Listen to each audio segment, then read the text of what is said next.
मैले त 2.5 तोला मात्रै भनिछु म त आत्तिएर क्या मेरो मनले आत्तिएर मेरो 2.5 तोलाको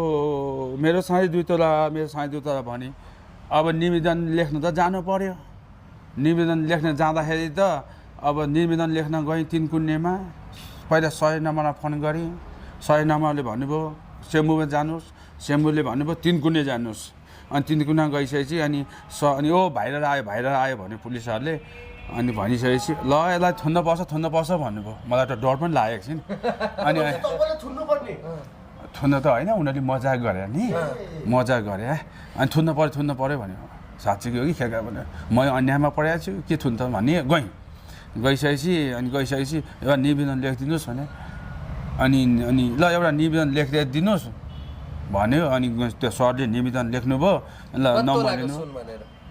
सुन भनेर त 3.5 तोला रहेछ त भाइ अनि मेरो छुट्टे लकडी गर्दाखेरि 3.5 तोला जस्तो पुग्नु गयो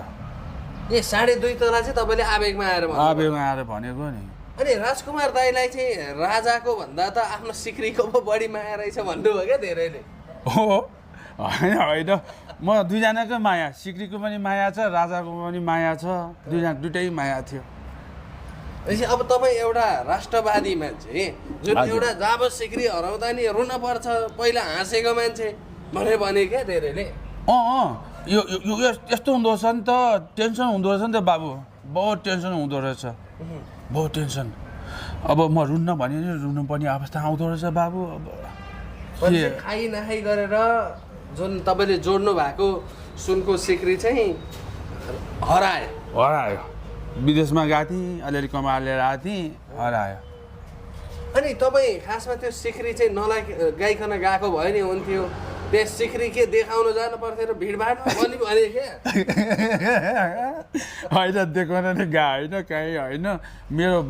मेरो भाग्यमा नलेखा रहेछ त्यति मात्रै लाउन लेखा रहेछ मैले त्यति मात्रै पाएँ बाबु भनेपछि अब सिक्री चाहिँ तपाईँले अहिलेसम्म भेट्टाउनु भएको छैन तपाईँको तानेको हो सिक्री पछाडिबाट तानेको बाबु यस्तो गरेँ क्या म यस्तो गरेर गएँ यो हातमा झन्डा थियो अनि यसो भयो क्या बाबु यस्तो भयो उठेर भन्नु यस्तो भयो क्या यहाँबाट पेलिसकेपछि यसो गरेर पेलिसकेपछि गर्यो अनि यहाँबाट झ्याप्प तानिदियो यसो हेरेँ अनि झन्डा पनि फालिदिएँ बसाउँदै हुन्छ भनेपछि तपाईँको सिक्री कसले ताने नै थाहा भएन बाबु मेरो थाहा भएन अनि तपाईँले सिक्री भेट्टाउने चाहिँ आश छ कि छैन दाइ 3.5 तोला भनेर त लगभग बजारमा 4-5 लाख भन्दा माथि पर्छ अनि अब मान्छेहरूले भन्लान् अब अस्ति म चाहिँ 2.5 तोला भन्यो अहिले इन्टरभ्यूमा 3.5 तोला भन्नु होला अब मैले भेटेँ भने नि त्यो सुन मैले भेटेँ भने म लाउँदिनँ तपाईँ लाउनुहुन्न हजुर चाहिँ अब तपाईँलाई कमेन्टमा धेरैले गाली गरिरहेका छन् क्या हजुर किन लायो भनेर मलाई त हजुरहरूले गाली गरे पनि म त कमेन्ट हेर्न नि आउँदैन हेर्नुहोस् खासै होइन म त कमेन्टहरू नि हेर्दा नि हेर्दिनँ मलाई गाली गर्नु पनि आवश्यकै छैन अब बाध्यताले अब त्यस्तो पढ्न आयो मलाई त्यही हो दुःख लागेको कसले बोलाएर